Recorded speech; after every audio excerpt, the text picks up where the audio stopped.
All right, the 3Ds, episode 11 with our. Do you go by Chris or Christopher?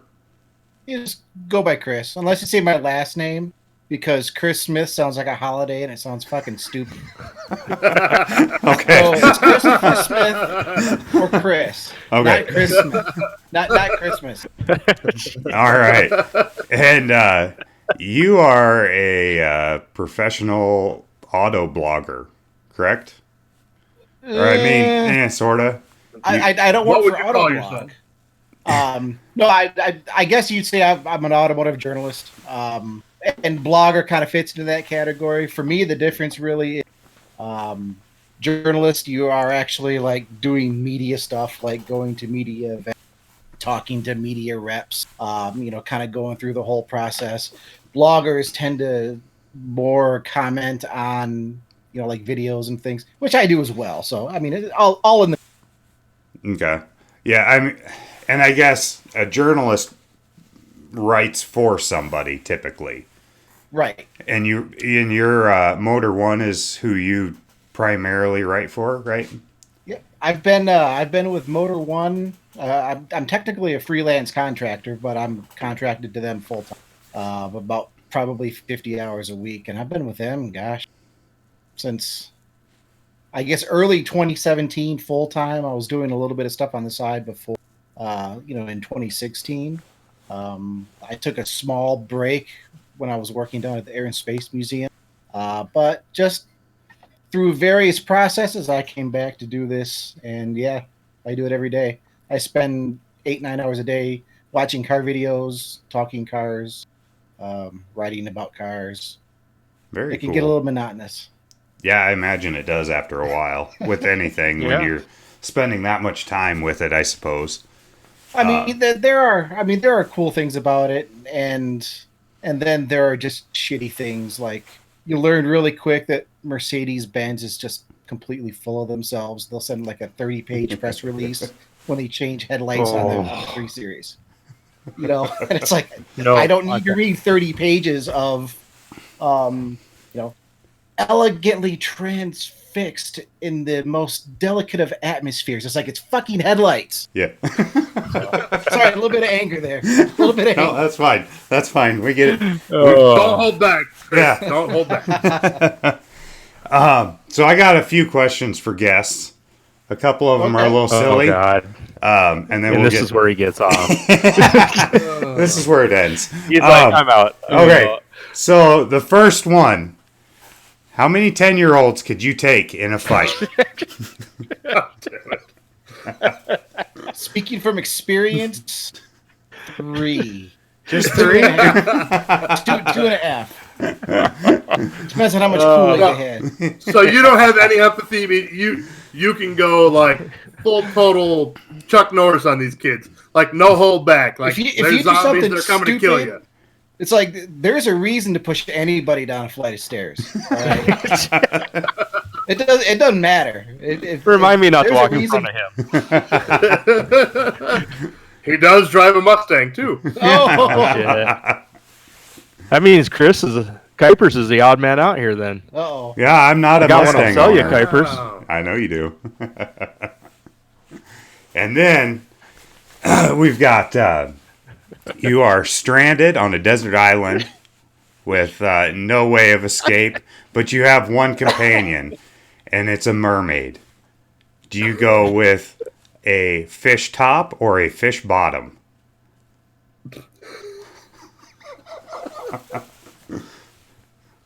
Can I just throw her back in the ocean? No, you got to have a companion. Oh, God. Okay, well, But be We'll go- prepared. You have to tell us why. I guess I would have to go with fish bottom. Yeah, that's the And right why? answer. And Justin knows why. No, he doesn't. He really doesn't. I don't know. Just try to put him on the spot. I was like, did you guys share a mermaid or what's going on? Well, Oh, shit. there was this one time in Atlantic City, Gee. but Oh. bottom. I don't know. That way she doesn't get sand in rough areas. You know what I'm saying? There you go. I'm always thinking of the other. You know, we could. I think we all said so that we could like jump on her back. She could take us to civilization or something. You know. Yeah. We don't want her to have sand and crevices. Okay. And I was on the she could get me food train. So Oh God. Oh. all right. The mermaid would have to push the shower thing down though, or Kuipers would be all pissed off. Yeah, absolutely. If you're a mermaid, do you have to shower? You're in the water you're supposed to shower constantly. when you get out of like the community pool, Seaweed right? comes from Wow. somewhere. I was gonna say you still smell like fish regardless, right? Yeah. At Oh. home. I just had fish tonight for dinner. Chris is like, Oh shit. he's already here. A little bit Oh. of pepper. A little bit of pepper.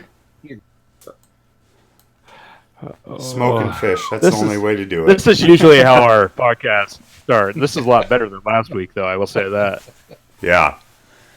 Oh yeah, we went down a dark road right off the bat last week. But that's what makes it interesting, We right? needed some Mercedes headlights. It was rough. Yeah. BMW. Oh, Oh no, but- well, Mercedes and BMW. Yeah, they're both. They're just. So We know that, and one, the turn signals don't work. Yeah. yeah. I don't know why they put them in there. So what are you driving right now as your daily?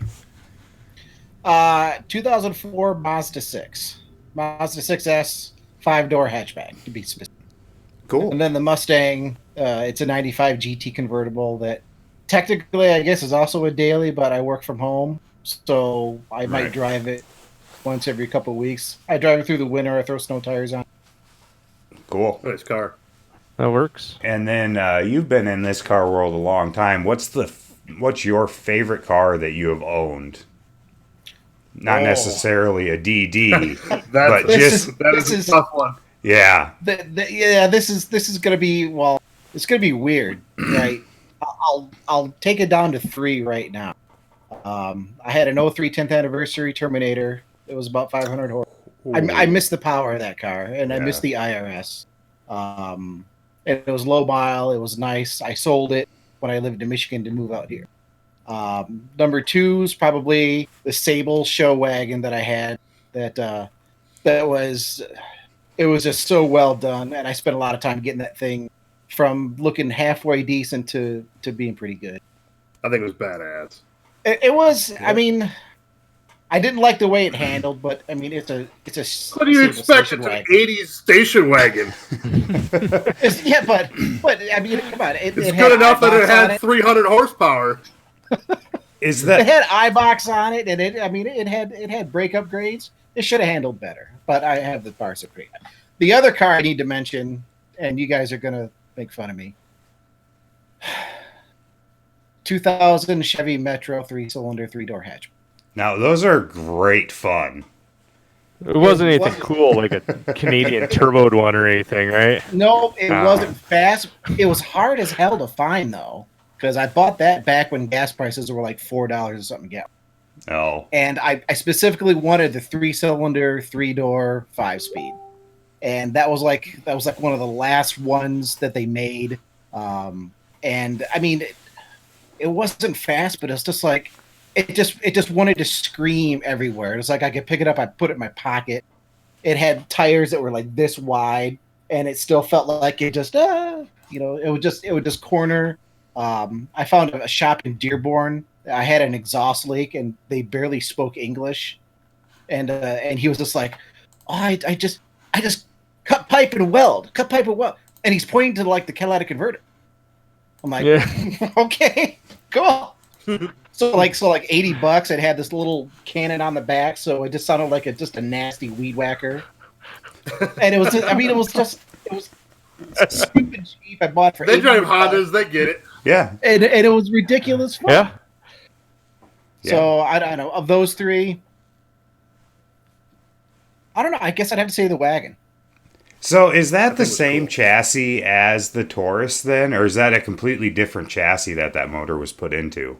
I'm not. I mean, well, I mean, the Taurus, the Sable. I mean, it's all unibody. It's all the same up front. I mean, the wagon was a little different in back just because Right. it had a different suspension setup. But and I didn't do the work. The work was all done, and this is one of the reasons why I loved it so much. The car had just a folder of paperwork like this thick, right? And it was receipts and everything from where this guy did this work, and he was a mid-level Ford engineer. He bought the Sable as a 1987 Mercury Sable. He bought it in 1990, and then he bought a wrecked '89 Taurus show for just the engine, and it had like 30-some thousand miles on it.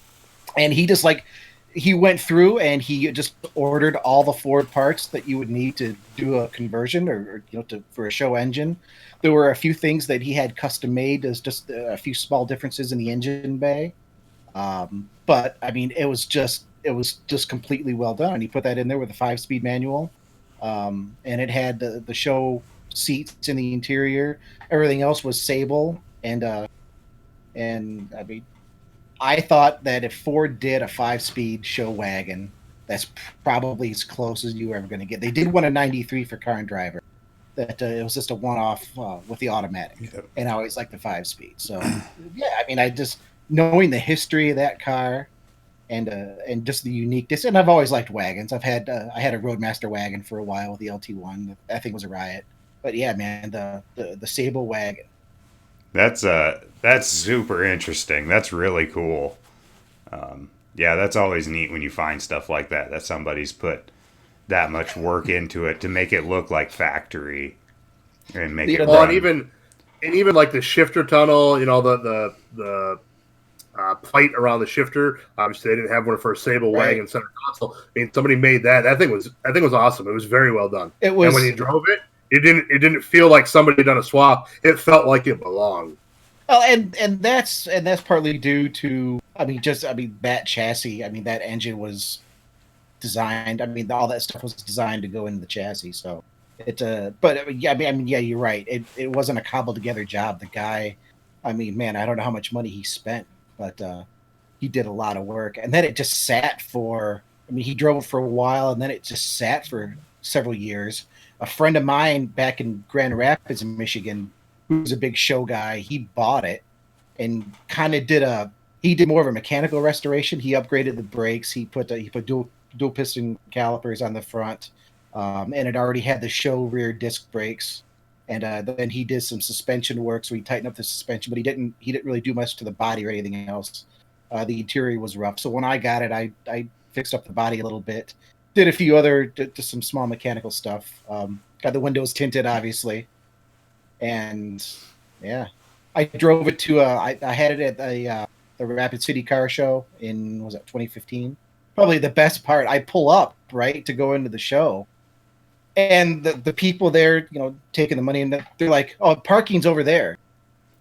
I'm like, "No, I want to be in the show," and they're like, "Really?" It's like, "Yeah, really." And then I won a trophy. So that's awesome. Yeah, those are unique stuff like that. I had a Honda, a first gen Honda Odyssey that was had an H22 swap, and then I did a 5-speed swap in it. That's awesome. It was very fun for what it was. But yeah, I absolutely love oddball stuff like that, and I've got a soft spot for wagons on top of that. So yeah, that sounds really cool. I still talk to the guy that I sold it to. I sold it in 2016 just because I was getting kind of bored. And he's out in Northern California, and I still talk to him. And honestly, if I could talk him into selling it, I'd buy it back right now. Yeah. Yeah, that's awesome. Oh. So you write, how did you get into it? Because you've obviously been doing this for quite a while. And, a little while. I mean, he's not 50. Leave him alone. He's not that old yet. I'm not 50. I'm not saying that. I'm not 40. I'm not 50. No, I haven't been doing it for a while. How many years have you been doing this? Well, with Motor One since 2016. On the side, just has like a side job kind of fun thing. That actually started probably 2009. I was in Michigan at the time during the big crash. I was in a call center for an insurance company, and it was just the worst. Never work in a call center. It's just terrible. I don't really But, know anybody that enjoys working in a call center. Well, I mean, I was naive. I was like, okay, this sounds interesting. They wanted somebody that knew cars really well, and especially kind of specialty stuff to help adjusters with vehicle valuations, like when the cars get wrecked or something. Oh yeah. So I started working in there, and then it was just like all the corporate bullshit comes in. Well, you've got to go through so many people in a certain amount of time. It's like, what if they have questions and I actually need to help them? Well, you've got to meet this, and you got to meet this, and you got to meet this standard. And then I called out one guy for just completely messing up on evaluation. And I was like, this is totally wrong. He was a couple rungs above me, and it pissed him off, so they pigeonholed me. Oh yeah. So I was starting to just do some journalism on the side. I actually I got my degree in writing and journalism, but I never liked newspaper stuff. So I just started doing some stuff on the side, and it stayed as just like a side thing for me for a long time. I ended up getting a marketing position and a copywriting position with a wood chipper company in Michigan. Ended up being their marketing manager and in marketing for Ford for a while. So a lot of the marketing and communication stuff. I kind of did it backwards. Usually people in media, they start in media and then they get like a PR or a marketing position with an automaker. Right. And I started in the PR marketing position and then went to media. And I moved out here in 2014, and I was still working remotely for this company in Michigan as the marketing manager. But they ultimately didn't want somebody remote.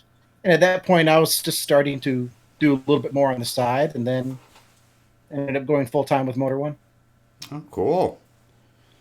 Yeah, that's wild. I don't like. I guess the writing aspect of things, like, and I've read some of the stuff I went through today and searched through to try to find some of the stuff you've written, and you're very. So you stalked him. That's what you did. Absolutely, I did. Okay. Did you know? But like, yeah, your writing style is very unique and creative. Oh, wow. No, it's not. Yeah, it is. I read. It was a Chrysler Imperial. Oh Jesus. Render review. That was really. I liked it. That was so okay. I don't usually get to write like that, and by that I mean I probably could write more, but it would be frowned upon. I work West Coast hours, so come 4:00 our time, pretty much everybody else bails out. There's a group of editors and writers. We're all collaborating online through Slack, which is sort of like a work chat program. Okay. But come 4:00, boom, they're pretty much all gone. And it was, I don't know if that was like a Thursday or Friday, but it was like, man, I just want to be fucking done with this. and here's this rendering of a Chrysler Imperial. And it was just like, all right, well, let's just see if I can do something a little different with it. So I went all nerd Star Wars, and yeah, that was a bad one to read. I thought it was good. I mean, I thought it was pretty good. It didn't do shit for traffic, but I don't usually get to be that creative. And I even told my wife, I was like, you know what? I don't know if they're gonna fire me tomorrow, but fuck it. They got nobody else to work West Coast. Yeah. And this is a Chrysler Imperial modernization rendering. I've got to try to do something. Most of it is usually just straight news, and we try to keep it pretty much down the middle. Yeah. The news team, at least the editors, the road test editors, they're obviously driving cars and they have to inject their opinion. That's what they do. The news team, we try to play it pretty straight down the middle. Sometimes I do that. Sometimes I think. You don't let everybody know that you're a diehard Ford guy and Chevy sucks and stuff like that. I totally rip on Ford constantly. Do you? I mean, I love to sneak little. Come on, GT500 is like what 4,500 pounds. That's horse shit, man. I makes don't the care if it Cutlass has look 760 horsepower. It's you're putting way too much shit in there. You know. That It was should have been. It should have been. It should have 35. been. Well, yeah. I mean, that would have been awesome. But I mean, if they could have kept it right around what's the 350? I think isn't that like around 39 or 4 or something? I don't see why it has to be that much heavier than a 350. And Yeah. I think they're priced. I think they're pricing it too high. But what are they Well, pricing Ford it at? alone. if you go like full on with the track pack and everything, it's like $113,000. Ooh, It starts at I think 73 or 74. Yeah. Why the fuck Man. would you get that over a Hellcat? Because I think you can get into a Hellcat for like 60 or 65. yeah. I mean, you can And get a decently trimmed out C8 for that. I mean, yeah, it- you can. A new C8. I mean, technically the C8 starts just under 60. Yeah. But nobody's everything that I've heard on the orders. Everybody that's buying them they're speccing them up so they're around 70, 75 grand. But yeah, Yeah. you can have your GT500 or you can have the C8. It's tough to compare them though because we're talking about the entry level new Corvette versus the baddest Mustang that you're going to get, and it's Right. like what happens when the Z06 comes out. You know, Yeah. that thing's going to be insane. Yeah. So yeah, I have a Mustang. I like Mustangs for the most part, but I'm not. I don't consider myself a Mustang guy. I've never considered myself a Ford guy, but Jesus Christ, they keep multiplying around here, it seems like.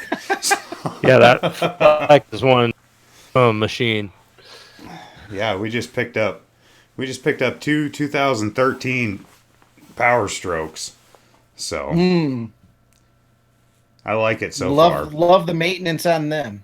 Yeah, well, that's diesels in general. They all suck. But so I just remembered. I have to include another car on my favorites list that maybe fits out here a little bit better. Sure. For a very brief amount of time, like 2 months, I had a 91 Legacy Turbo. And I had visions of being Colin McRae in that car.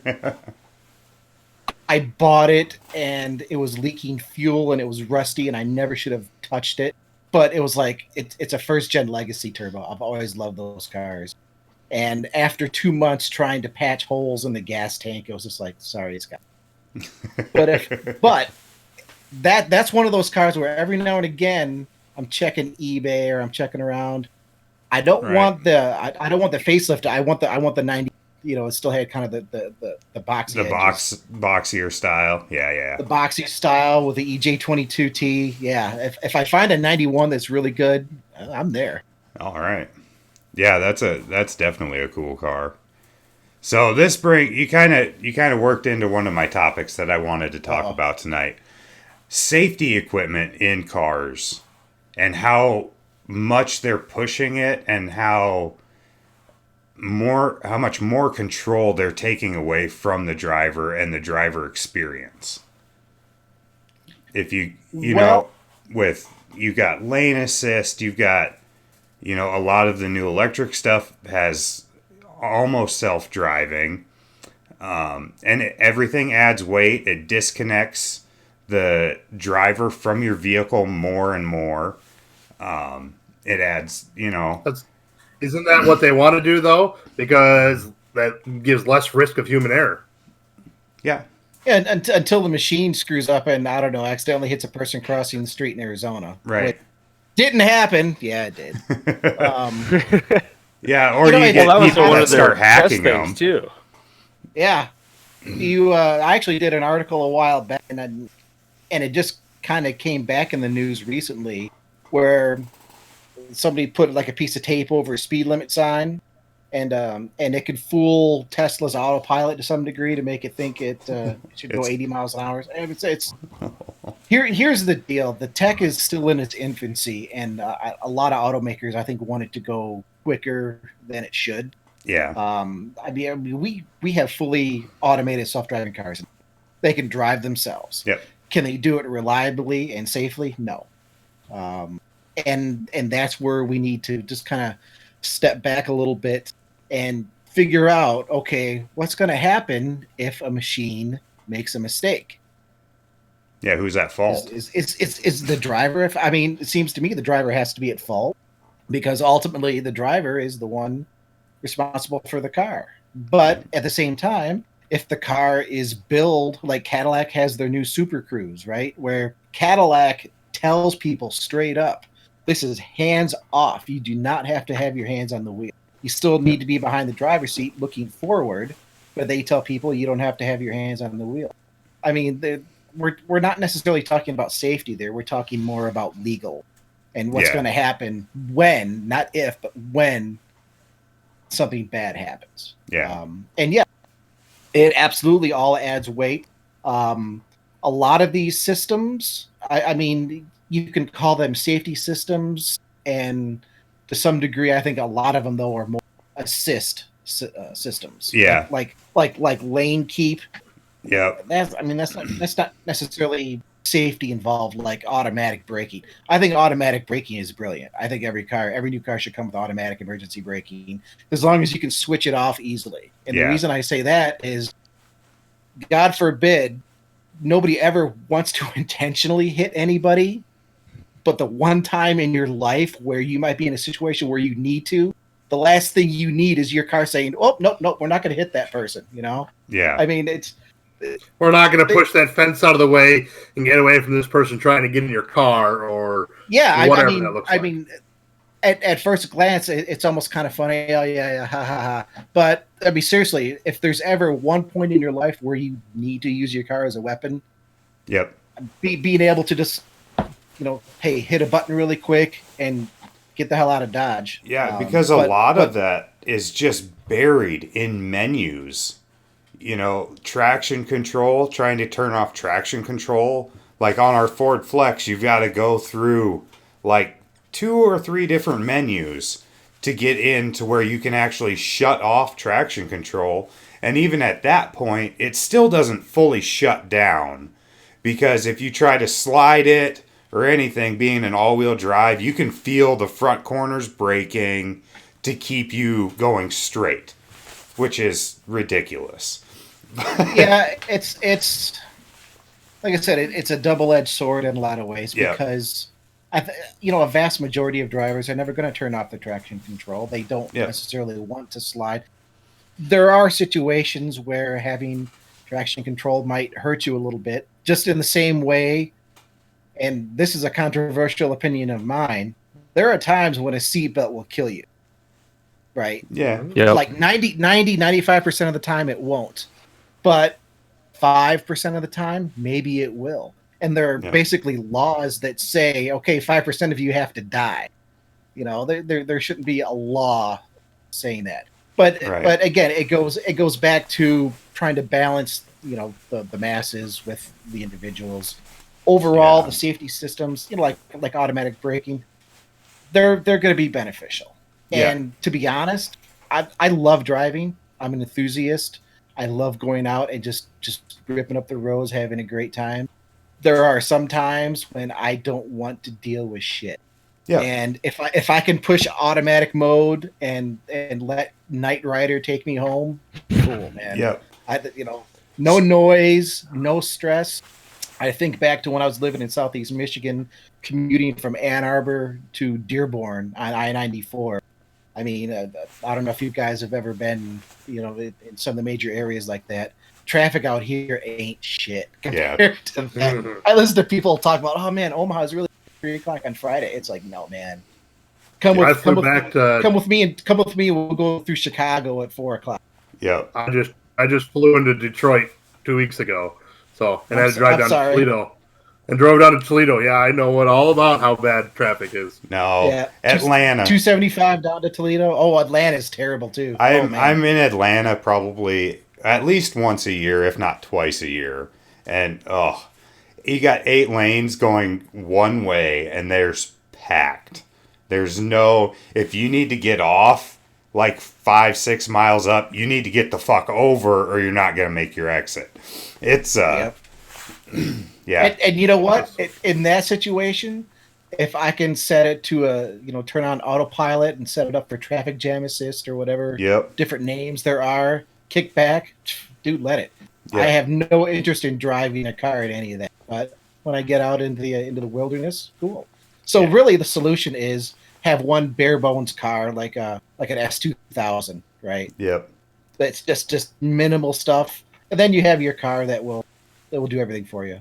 So I mean that's my take. I'm not Yeah. afraid of technology, just as long as it doesn't get into absolutely everything. yeah, and that's kind of what I foresee is it just slowly building. Right now it's all higher end cars that have it, but it's going to slowly start working down into the lower base model stuff where, I mean, even a lot of the new Hondas all have lane keeping assist. My brother used to work at Honda, and the exit going onto the interstate, he said he could turn it on and just hit the gas, and it would follow all the way up and merge onto the interstate for him. But Yeah. I think all new 2020 Hondas come standard. It's either Honda or Toyota that are offering standard, assist features right, on the entire lineup from like a Yaris all the way up. I can't remember if it's Honda or Toyota, but I mean that's a big deal when you have an entry level hatchback that now has auto emergency braking, lane assist, radar cruise. But I mean, yeah, it adds weight and it adds price. and then so I mean, once we hit a point, because it gets more expensive to fix it. yep, Oh yeah. Wait till it gets 15 years old. The sensor goes out. And that's a really good point. What's going to happen as these cars get older? And we're even seeing that now to some degree with cars, like from the 80s and the 90s that are now 25, 35, 40 years old. Oh my God. They're kind of entering that classic era, right? That classic realm. But it's not a case of, well, hey, just rebuild the carburetor. Okay, now you have to do electronics work. Now you have to try to find new computers or new EECs or things like that. Or And completely redo the entire fuel system because you can't just replace it's not one even line. a good fuel system. Yeah. Or you take it's like we have two injectors going. We have TBI going. We have everything going. Or you just rip it all out and you just LS swap it with whatever off-the-shelf electronics are already there. There you go. And I mean, that's a viable solution. That's a viable What's solution. going to happen? What's going to happen in 10, 15 years when everybody's driven a Grand Am or a Traverse or whatever? They don't fucking start up well with a key. Now they got the auto on-off feature. When you stop at a stoplight, they shut off. What the hell? I can't disable that? This fucking thing has to crank for 2 minutes before it starts. I ain't gonna wait for that car in front of the stop sign. I'm glad you mentioned that because auto stop start is one of the stupidest just gimmick. The only reason auto stop start is there is because automakers need to look better when it comes to fuel economy. And if they can shut off a car, if they can shut off a car for 30 seconds at a traffic light, and then they can come back and say, yeah, our 2020 Jeep Wrangler with stop start on the automatic is like 14 or 1.4% more fuel efficient. Because it's shutting off 5 times on the way back. But it doesn't matter what the carbon footprint of a damn starter is going to be because you're starting a car an extra 3,000 times a year. Yeah. How hard is that on a starter? It's got to be terrible. Well, I mean, I don't think it's like a traditional starter. Like, there's a lot of them nowadays. It's all part of a hybrid system where it's what they call a mild hybrid, where it's just like incorporated right into the drive line, where the generator basically just bumps the car. Oh, okay. Like bump starting the manual. So it's not really running a traditional manual, but again, it adds weight, it adds complexity. Right. There's just more shit to go wrong. The mileage gains are minimal. And it's just all about numbers. It's only reason why you see a mileage gain is the car's not sitting there for 10 seconds and having the average drop. Yeah. It's shutting off. So do you think this will get to a point where everything is, basically fully automated, and car manufacturers start bringing back in like a bare bones enthusiast car where you actually have a steering wheel that's connected to your steering rack, and hydraulic brakes that aren't run off a wire, and getting like bringing back like BMW basically did it with their 1 Series down the road. Yeah, this like is the Jetsons. this is going to be a while down the road. But I mean, because if they don't, it's going to be, all old cars. I mean, there's still going to be a few that are going to be enthusiast cars, but I'm talking look at like that guy driving his 93 Honda Civic. Haha, he's got to drive. Right. Well, I see a lot of automakers with concepts with what I do.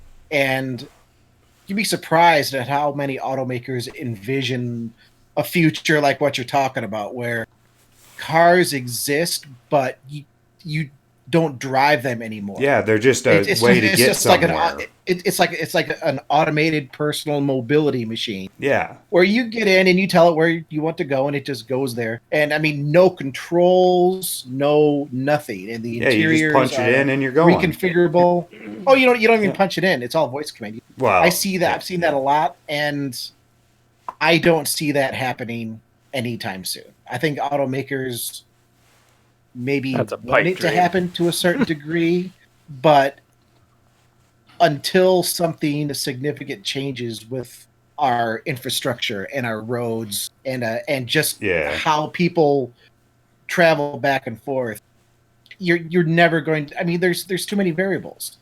There is for sure. There are far too many variables when it comes to driving that can't be handled by a machine, at least logically. Not now, anyway. Sorry. Definitely logically. Maybe the better term there is illogically. Yeah. Because if I'm looking at just straight numbers and be like, okay, well, I have a 40% chance of surviving if I hit the brick wall, or I have a 15% chance of surviving if I hit that tree, or I have an 80% chance of surviving if I go into the water. Yeah. I don't know.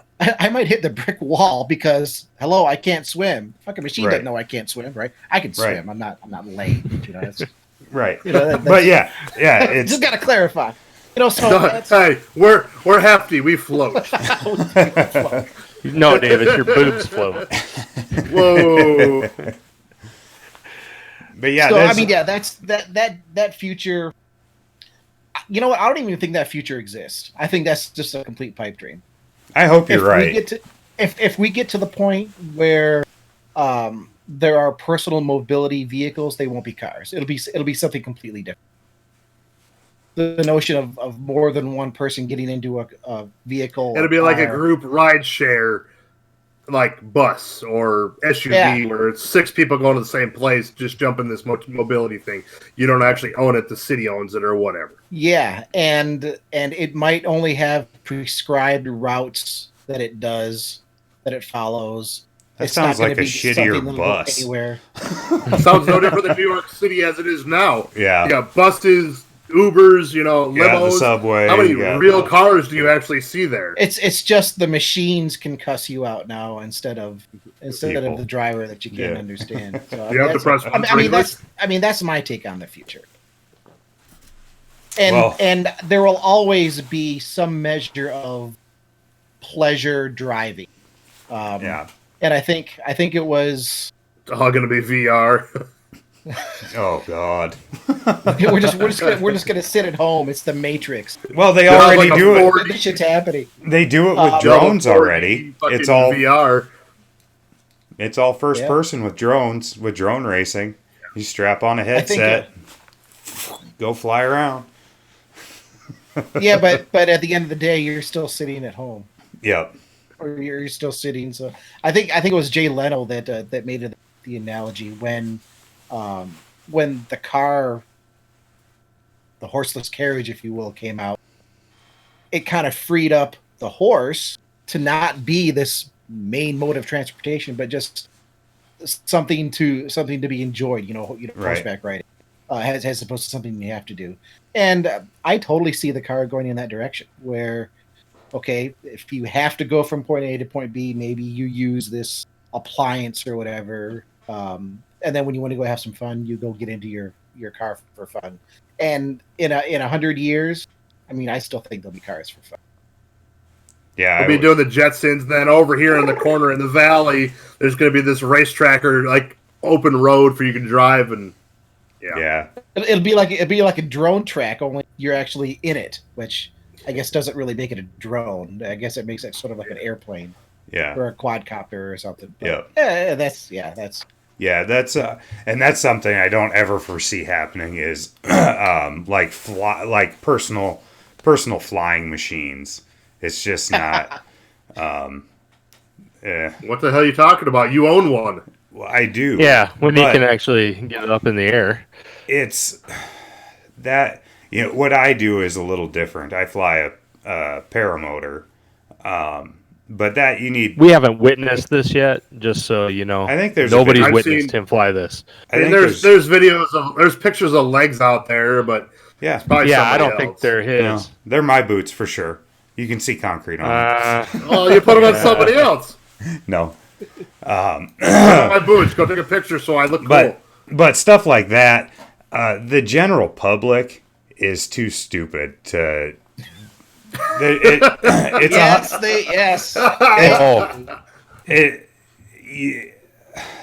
There's a reason why what I do isn't regulated. It's because the retards don't last very long. It's like people crash in 2 dimensions over stupid shit. What are they going to do when they're operating in 3? You know? I mean, that's and I laugh because next to this kind of weird dystopian future of driverless cars, where people just the next thing I see from automakers more often than I would really like, this completely ridiculous, is the whole flying cars. And that's not going to happen. And Hyundai, earlier this year, they were down at CES in Vegas, right? Consumer Electronics Show. Yep. They unveiled their flying car that they claim they're working on infrastructure with cities to take people around, and it's their new flying car. They're going to be working with Uber, and it's like, oh Lord, you look at the picture. You look at the pictures. It's like flying car. You mean that's like a helicopter? Or in this case, it actually kind of looks like if I remember, it's kind of like a tilt rotor V-22. It's like it's a tilt rotor airplane. Yeah. It's not a car, dude. That was 2 years ago. They did it at CES.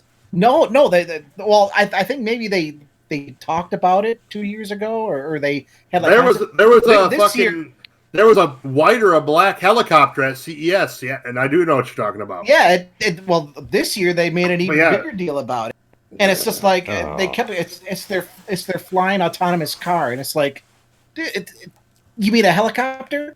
And they're like, we'll have this network where we can take people from here to here through cities. You load on in different buildings, and it's like, yeah, we have that now. It's called a helicopter. Yeah. And if you want something with wings, that's an airplane. It's not a car. And nobody is going to make a flying car.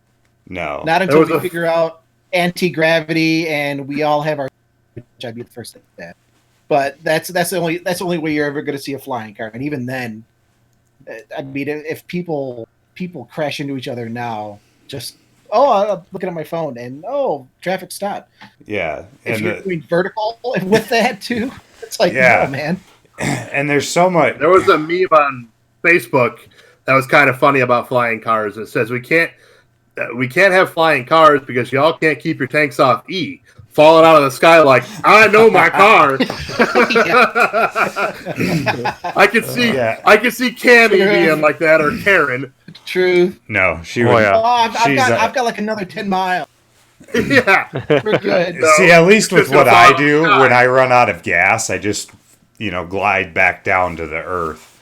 But yeah, like that whole running out of gas in the air, just that's not a fan of that. But we run big two-stroke motors.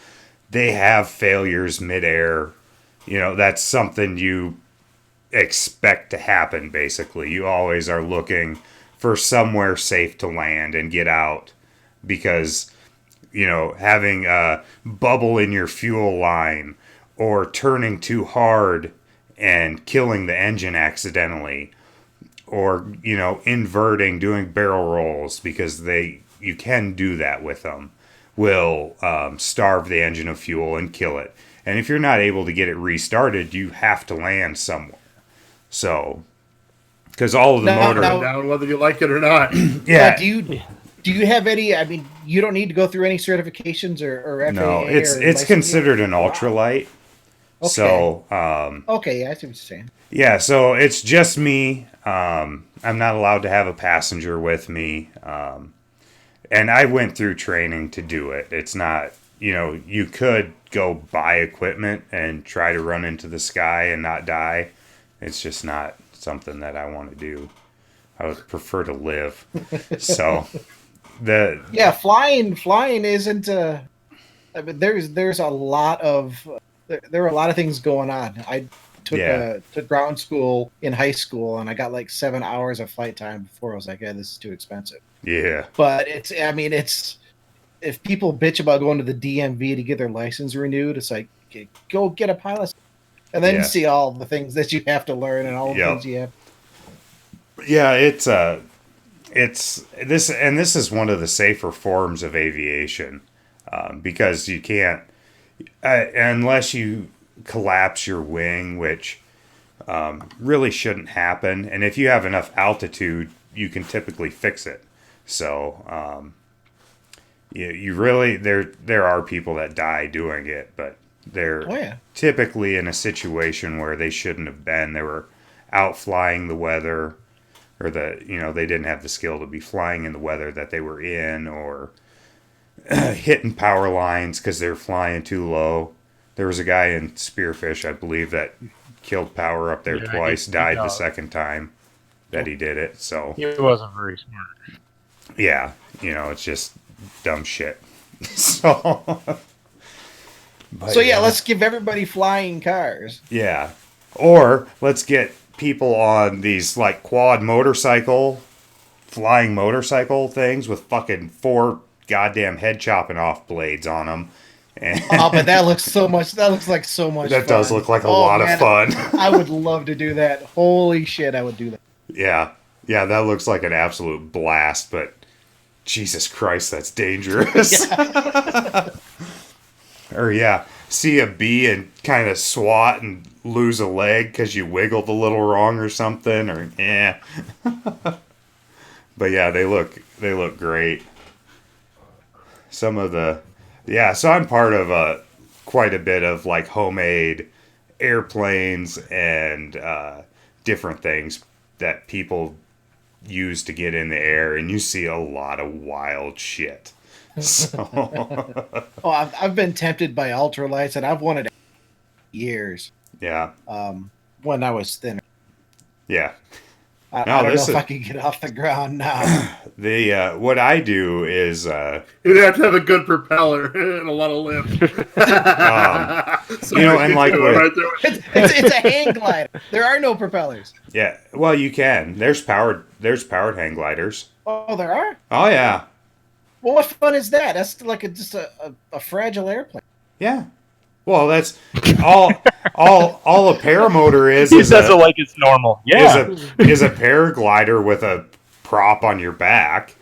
But mine, I ended up buying, my paramotor's way too heavy, and I'm too tired by the time I get off work. I don't want to carry it on my back. So I built a trike for it so I can sit down, and you just wind her up straight into the wind. There you go. My shit's got enough power, and my wing's big enough, it'd lift you pretty easy. What's the top speed on those? I mean, obviously, okay, what's the recommended top speed? Well, so it really depends. So the way you get your speed is you're falling. You're constantly gliding. So the faster you fall, the faster you can go. So like my setup that I have now, like 20-mile-an-hour ground speed. That's about what I do. Okay. If there's no wind, it's. But you start But shrinking. you'll still make a big splat. Yeah, for sure. And if you get a smaller wing, you're going to fall faster. You can go faster. So they, there's guys that have hit like, 40, 50 miles an hour ground speed. There's one guy that he holds like a world record in his opinion. It's not his opinion. I mean, there's just not a record for it really, Right. but he took off the wind speed where he took off on the ground was 10 miles an hour, and at like 4,000 or 5,000 feet, AGL, the wind speed was like 115 miles an hour.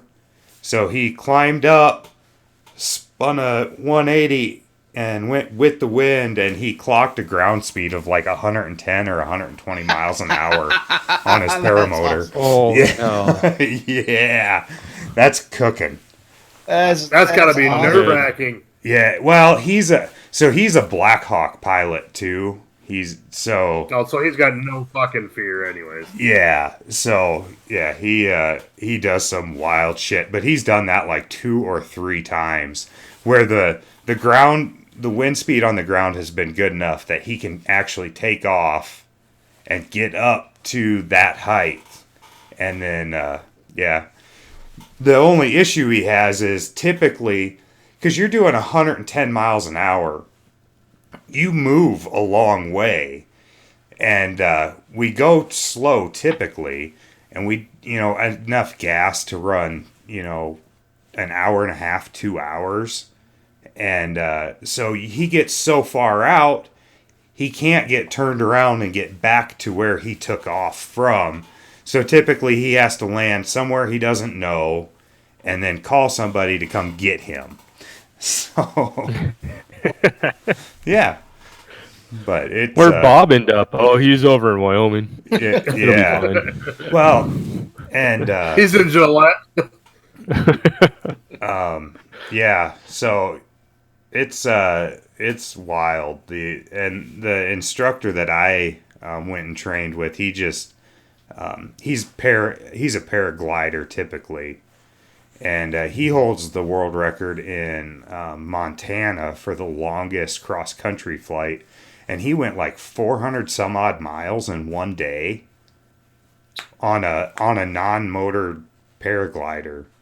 So you catch a thermal, fly up as high as you can, 15 to 20,000 feet, and then fly as far as you can till you catch another thermal, fly up, and it's insane. Some of the stuff them guys do. It's a good time though. If you're into flying, it's the cheapest way to do it by far. I've looked into ultralights and things because, I did ground school in high school. A friend of mine went ahead and got his pilot's license, so I did a lot of flying with him, and I miss it. It's a nice way to travel. I mean, I only the small Cessnas and stuff, but it's a nice way to travel. And hang gliding's always look just a ton of fun. Wingsuits also look fun, but I don't have the nuts for that. No, wingsuits. I don't have the nuts for that. Wingsuits scare the shit out of me. Those guys die a lot. Well, I mean, when they're doing 150, 200 miles an hour, going down at a 40-degree angle, flying between mountains. Yeah, and then they're flying through holes and rocks. Yeah, it doesn't take very much for you to end up just scattered. Because that's what's going to happen. the dude that has like the little jet backpack with the Delta wing on it. Yeah. I do that. Yeah, that though, I think they drop your ass out of an airplane though. Yeah, that's all right. Go ahead and drop me. I'll hit the switch and I'll fly around jets until I fall out of the sky. Yeah, I don't know. Yeah, skydiving looks then cool my too. automated Hyundai car can come pick me. Yeah, that's why we need self-driving Flying cars. cars. There Then we you could go. just, when we have a motor out, or just, hey, hit a button on your phone, come get me. Sit down, have a beer, relax. Well, it's no different than that Hyundai that was like it decided during the Super Bowl commercial, park the car or whatever. At what point does that thing not just drive itself? It's driving across the damn parking lot, parking itself, and then coming getting you. Yeah. Is that something? Is I that a don't know. feature that they're actually implementing in Hyundais now? Oh yeah, like the new Sonata's got it. Oh my god! There are a lot of cars that have like what they call like a summon service where Summon you feature. push a button and it'll Well, I know it'll like Audi drive has had that slowly for to you. Audi's had that for what 7 years now. Well, not in this respect where it's completely hands off. I mean, there's always been like parking assistant things. Yeah. But Yeah, I thought Audi had a commercial a long time ago where as long as you had the key fob, it would find its way to the key fob. Oh, I think you're right. I don't know if it was 7 years ago, but I mean it's It was There's For a some lot reason, of I want to say I was it's not living in pretty recent. Toledo, but maybe not. well, I know Tesla now that's their big thing. Everybody's doing videos of using their summon feature and let's see if Tesla can find me. And they push the button and the car goes like 2 or 3 miles. One guy staged something with the local cops where the Tesla went past a stop sign and it didn't stop. It was doing like 3 miles an hour and it didn't stop. So the cop pulls up and goes up to the window and puts on the window goes down. There's nobody. I mean, it's all state, but it's like it raises the bigger question. Okay, if you push summon on your car and your car is going along and it doesn't see the 3-year-old kid that's sitting on the ground and it runs over the 3-year-old kid, Right. the car did it, not me. Yeah, and I just looked, and it was January of 2013 is when Audi's automated driving for parking. That was their commercial. Really? was Wow. in, like, I don't think it was that long ago. Yeah, I know. Yeah. We're getting old. So, and here's did you hear this deal about Tesla now? A guy bought a used Tesla at a dealership. When he bought it, it had the self-driving and the autopilot-ish, or whatever those two features are. The two features that give you that function, basically. Mm-hmm. So, when he bought it, it had those.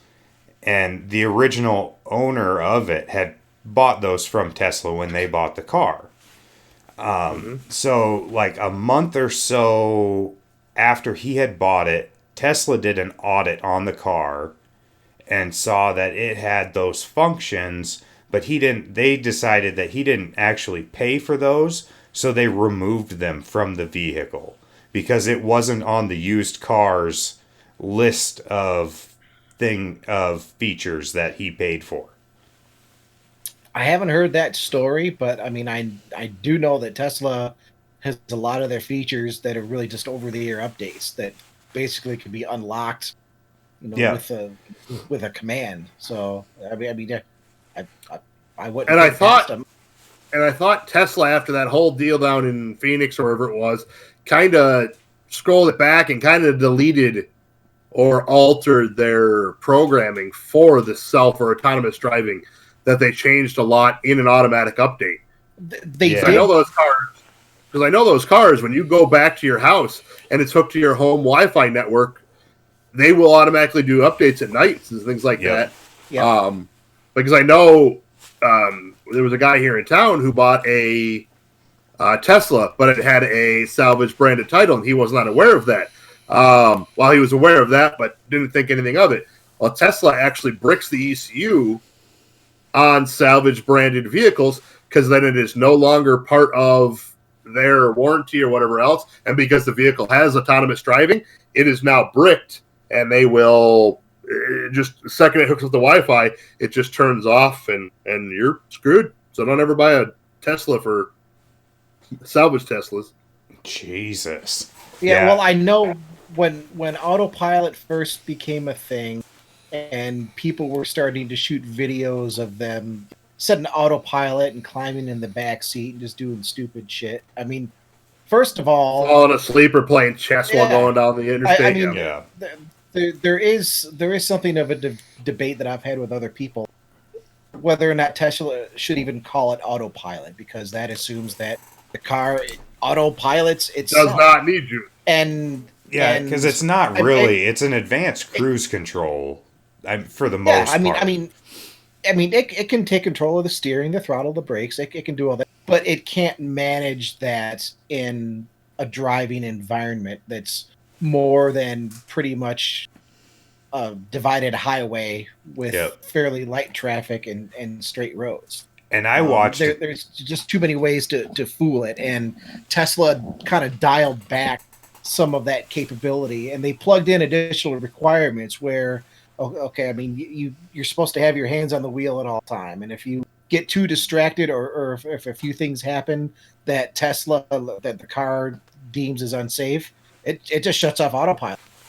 Yeah. No, it doesn't shut off autopilot. Well, it does, but it will actually pull over on the side of the road and stop and make you take possession of the steering wheel before it'll even allow you to drive. And then it turns autopilot, or whatever they call it, off for a certain amount of time, 200 miles or whatever it is. Yeah. So that one of the guys I work with at Motor One, he bought a Tesla Model 3. That happened to him, he said, for the first time this past weekend, where the system thought he was, I can't remember what he said, but he had his hand off the wheel for too long, or he was looking in some other direction for too long, and it disabled autopilot. Said, okay, you don't have autopilot for like the next 100 to 200 miles or something. Wow. So I mean, Somebody that did a video on YouTube, and they were doing it in Model X, and it wasn't like a short period of time. The guy drove for like 5 miles or something with his hands off, and it was like, nope, we're done. And all he had to do was like touch, and it would go back into like, okay, cool, and he would keep driving. Wow. Yeah, when It just wanted to know that, hey, in case something happens, you're still aware of what's going on. Yeah. And I mean, I see that as sort of like legal speak for Tesla, where if something does happen, we can say, hey, the driver still has to have some sort of control on the vehicle. They have to have their hands on the wheel. That's why Cadillac's announcement with Super Cruise has me so shocked. They're flat out telling people you don't need to have your hand. Yeah. I think that'll come back and bite him in the ass event. First time it kills somebody, they're going to be in deep shit trying to cover it up. Yep. Yep.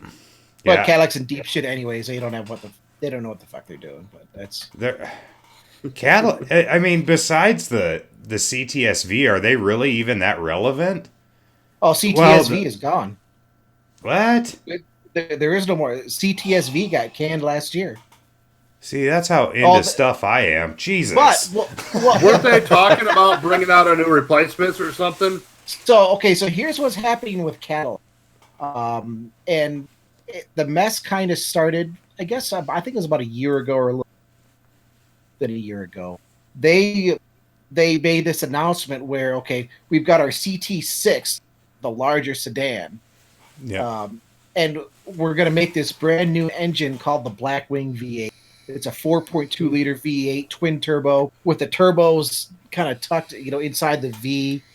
It looked like a hot engine, and everybody was like, "Oh, okay, well, that's also going to be the new Z06 engine." But Cadillac persisted to say, "No, Blackwing is just for Cadillac. It's just for us." They announced that we've got the CT6 V Sport, which had the Blackwing engine that they were going to. It was like 500 horsepower or something.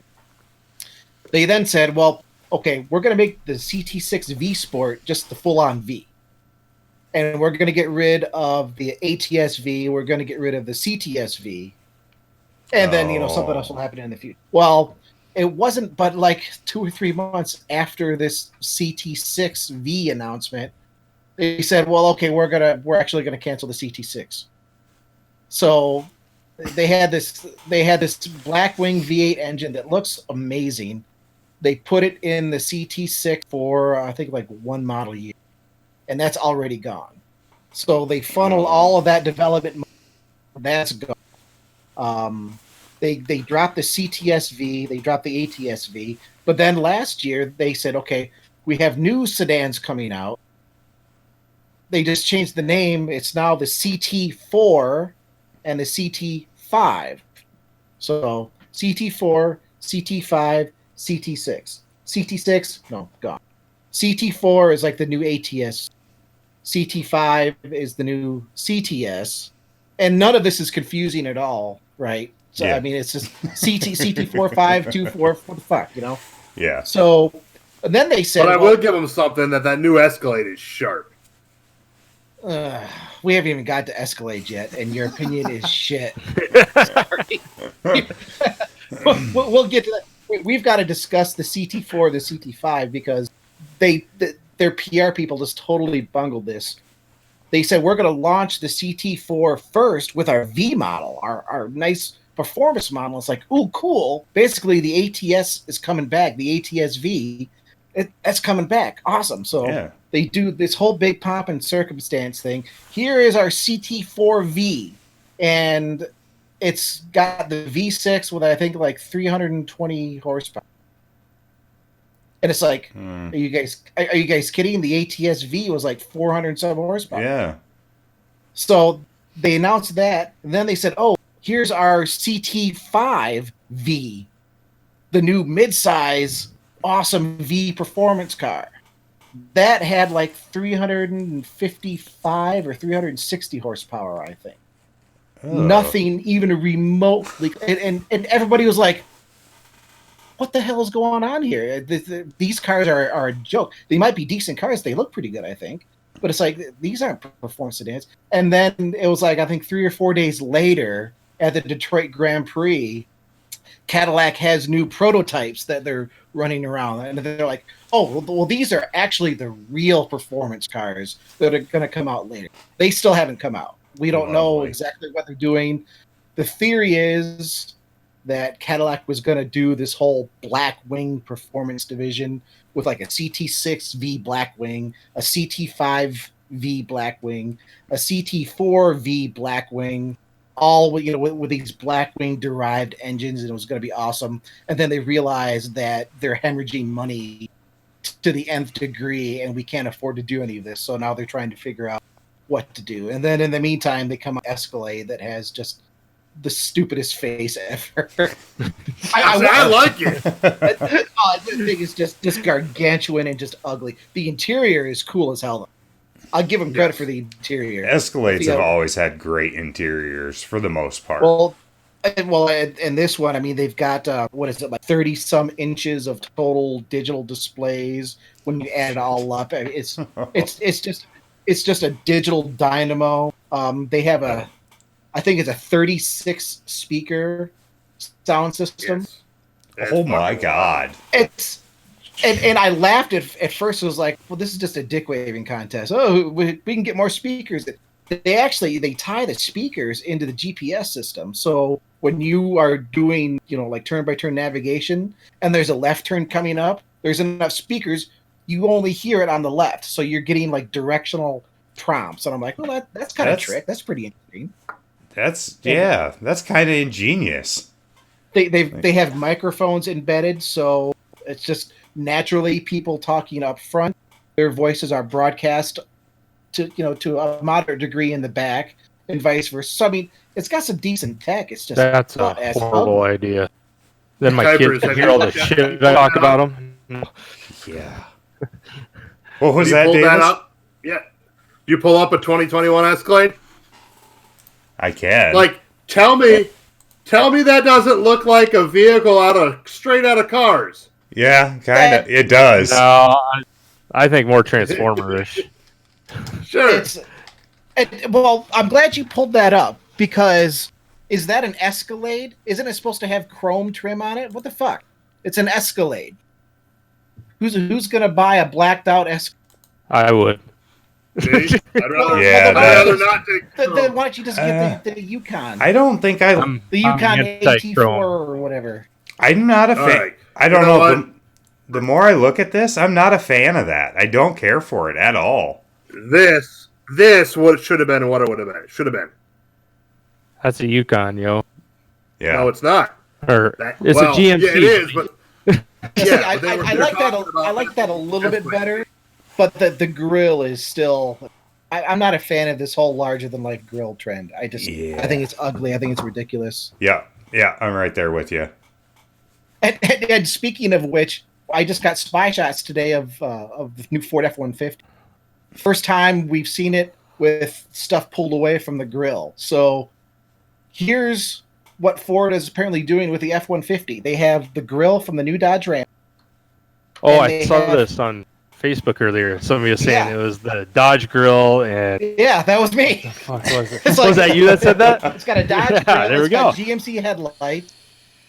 And it's just like, wow. I mean, at least it doesn't have a huge grill, but I think Ford is messing up. I mean, I don't know. It's not a bad look. It's just it's not a distinctive Ford look to me. Yeah. Yeah, Dodge kind of took over that giant freaking grill for the last 15 years at least. Yeah, and it's Yeah. like they're the 90. world is so messed up. It's like they're the good ones now. The new Rams. I mean, they look really good. They don't have the big grill. Now it's Chevy and GMC with the the Silverado HDs with their Yeah, those are. they're like That broiler new- pan grill. I don't know what. Train air conditioners or something, you know. Yep. Yeah, Chevy got into some good drugs because somebody was not normal designing that. So yeah, I mean, I see that, and then I see Cadillac kind of floundering with their cars, and the Escalade to me just and again they have this 4.2 liter awesome Blackwing twin turbo V8 that they developed and they used for 1 year, and it's like, why don't you do something with the Escalade with that? You know? Yeah. Yeah. Do a neat 550 horse. No. That would No, be sweet. apparently they did Blackwing for 1 year and dropped. I suspect when the Z06 Corvette comes out, that's supposed to have a 4.2 liter V8. I don't know if it's going to be turbocharged yet, but I suspect the development of the Blackwing and that new Z06 engine were at least partially connected. Right. I can't see Cadillac pissing away millions and millions. Well, actually, I guess I can see them pissing it away. Yeah. It's GM in many ways to me is kind of lost. Yeah. Well, they have. I mean, since the bailout, they've just kind of.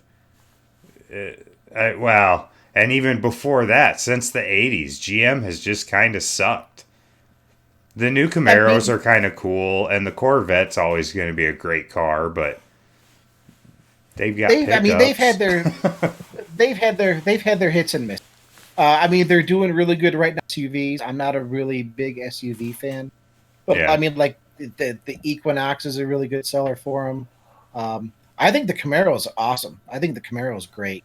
I don't understand why really it's not selling as well as it should be. I mean, Because it's a sales are- fucking turd. it's not. What are you talking It about? is. I'm a Camaro guy, and it is. They- Let's they- be honest. It's a, wait. it's a I'm like fucking diehard turd. Camaro. Give and me a it's- have that- Challenger any day of the week. They had the 1 year where they kind of had the big grill look going on. That was what I think was that 2018 or 2019. They only did it for 1 year. Everybody hated it, so they came out with a quick facelift. I mean, I didn't hate that look. I like the new facelift. I think the current Camaro looks great, and I think It's not the looks; it's the Performance. performance. Everything. Oh, I think it performs really good too. Though. you're talking a muscle car, and you're talking the freaking Copo that costs that much, doesn't even come with a VIN number, just a part number, goes out and is slow for what it should be. And that's what you're trying to throw out there for everybody. It's sad. But I mean, what's your definition of slow? Because I mean, a new SS, it's not slow. A ZL1 isn't It's slow. slow. It's slow. That's my definition of slow, actually. Because No, when you my going down the 95 interstate, GT that's fine. With 216 horsepower, that's slow. Oh, that's something. We're not talking anywhere near the same kind of money. No, But not the yeah, same you're kind of money. talking. Yeah, but I mean, But they're. seriously, that Copo. Come on, the Copo is supposed to be, hands and everything way above the rest of them, and the what are Copo goes Copos- out. What are the Copos running quarter mile? I haven't. Eighth mile here, I saw the best the Copo ran was like a 6.6, 6.5. Yeah. And that's scooting though. I mean, not it's for that price. but yeah, for that price, and you're talking about a dedicated. Yeah. And I've seen modified. No, they're not like 19s or anything. They're probably. Oh, that was a ZL1. I don't know what year they started though. It was a couple of years old, and it has mods done. And you're talking that guy's running like a 7.9. And I know they're a heavy car, but come on. The ZL1s. Yeah, Like a 15 ZL1 is almost a 10-second quarter mile car from the factory. not here.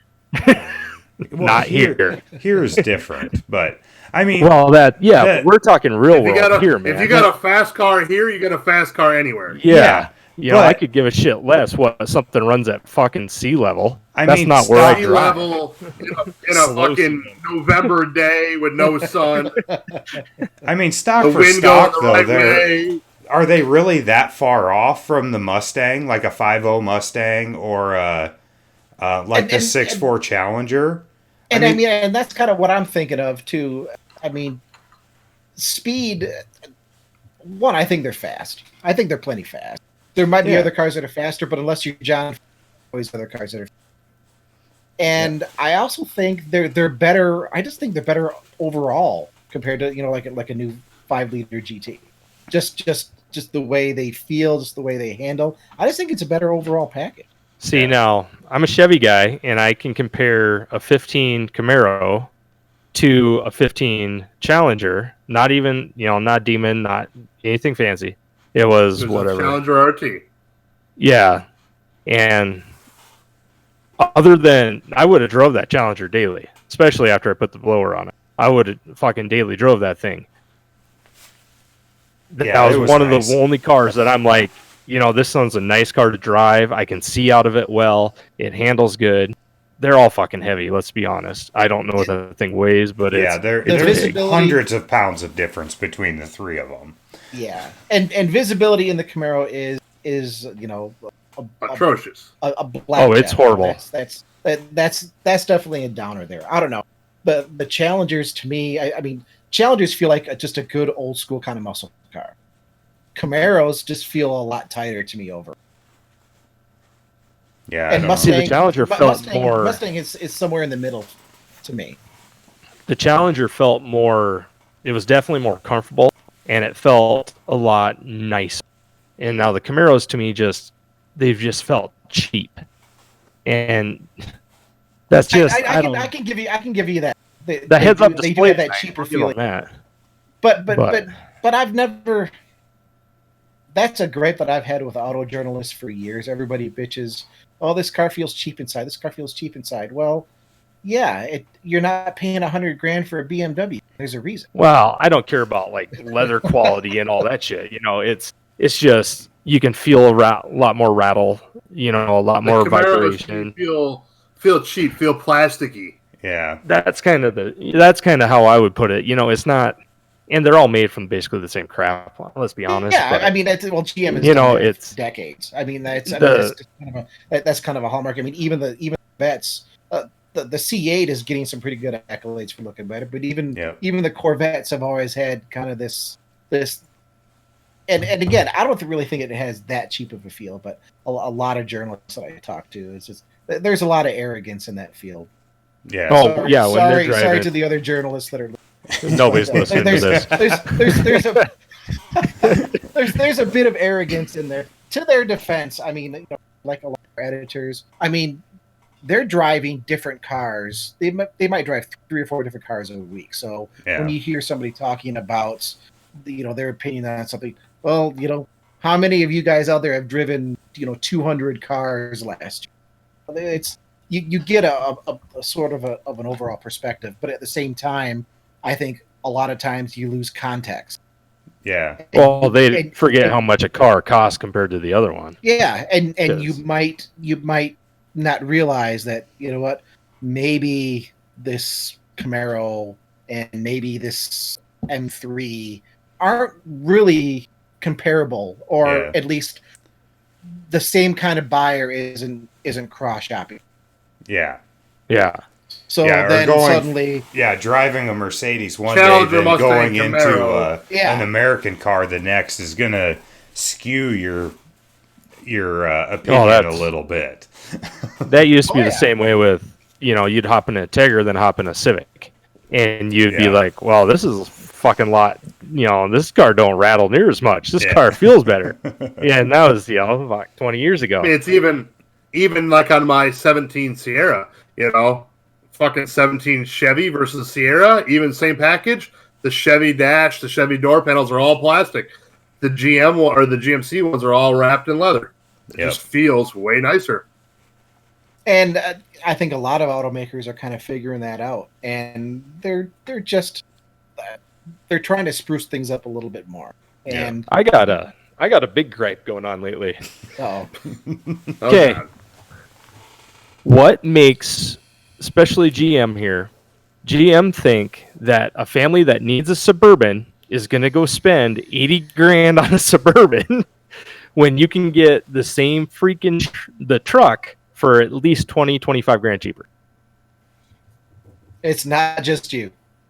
And well, we have 5 is kids, not so there's just 7 you. of us. And we're looking at stuff and we're like, it'd be nice to have something newer with a warranty we're not having to dick with. But then we look at it and we're like, we can't afford $1,000 for a Suburban. What the hell? Yeah. And then you look at these trucks and you can get, the rebate on this truck. You can get this brand new truck for 40 grand, 39 grand. And you're like, Because you need it, and there's convenience. That's Yeah. why they can charge it. Because if Well, you want it and not have to have 2 cars, you're gonna pay what they want. Well, and I mean, I think we're right at the pinnacle of a tipping point when it comes to that. Ever since 2010, 2009, 2010, when we had that big crash, auto sales have been steadily climbing. A lot of automakers in 2019 were either flat or down a little bit. So we're starting to see this happen right peak. now. And I think trucks and SUVs are gonna take a pretty big hit in the next couple of years, just because for the exact reason you just said, $80,000 for a Suburban. Do they? Can you option up a Suburban to 80? I mean, it's You gonna be can. nice. I know that. You There's- can, oh, I yeah. think you can I option them know. over 100. I mean, you can option up to. Yeah, you can option an F-150 to 75 grand. Yeah. Just Yeah, you can get like an F-150 limited, and it's like, You can get a Suburban close to that fucking 6-figure mark. yeah, oh yeah, okay. So who's paying that money? How are they paying that money? Yeah. And there's this whole especially with trucks.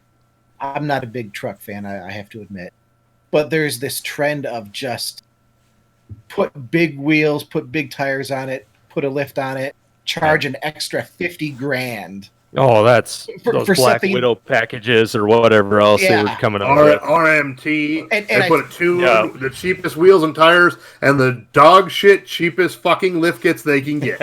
And And you're you like, charge oh my a god, huge my price. dick is small, so let me buy that truck.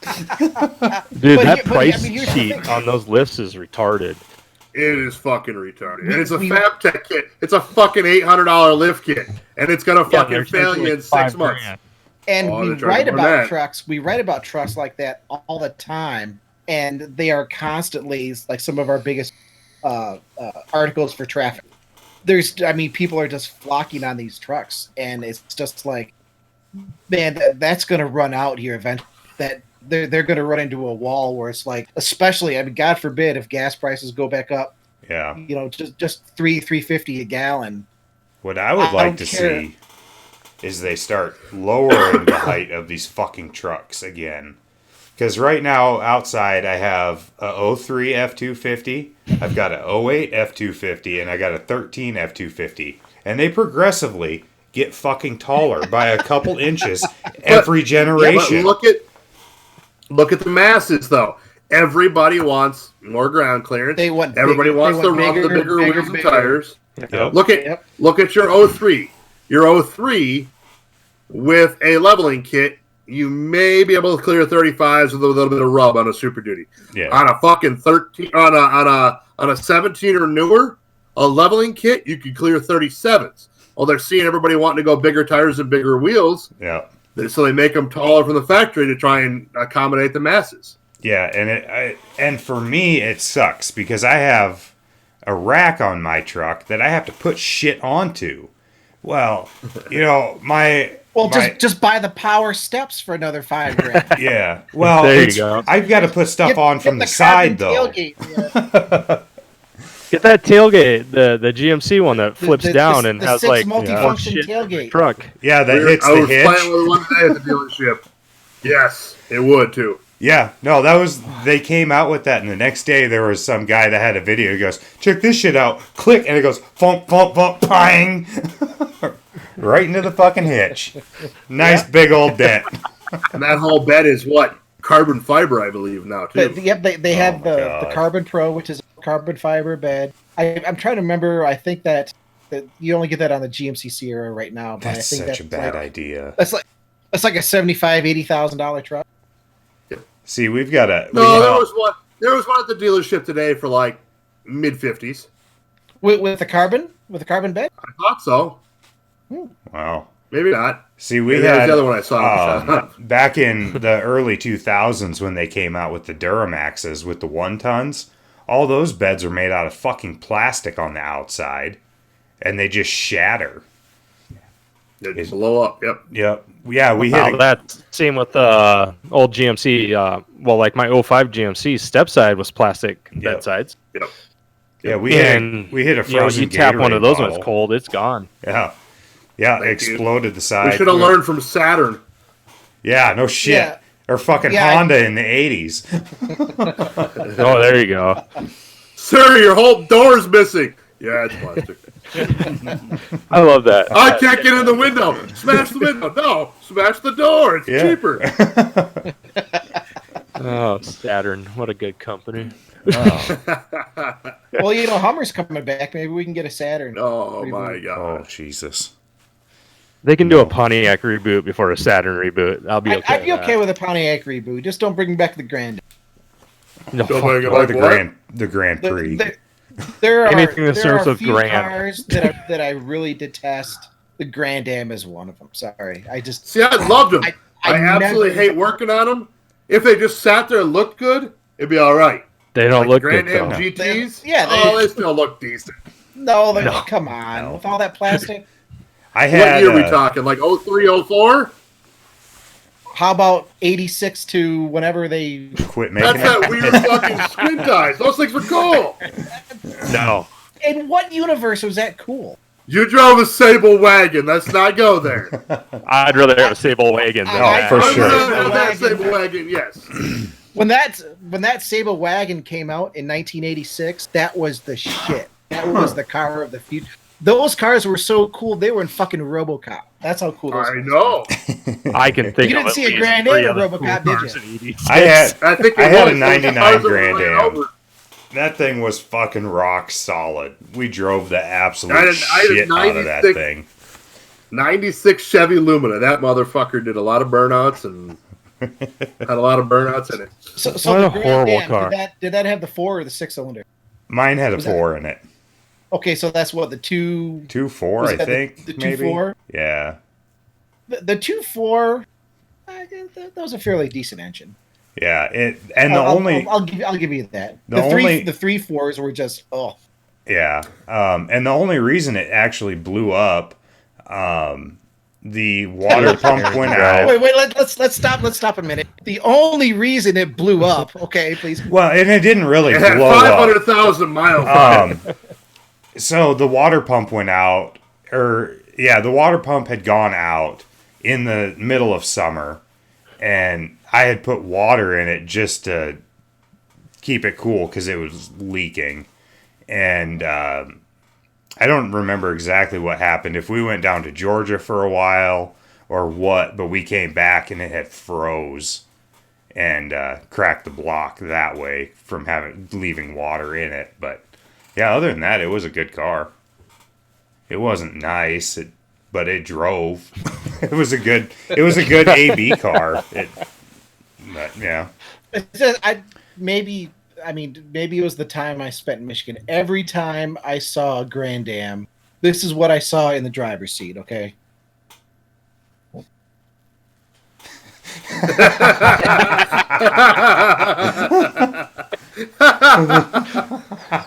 That's pretty close. Every time. With the seat Every leaned time. back as far as it would go.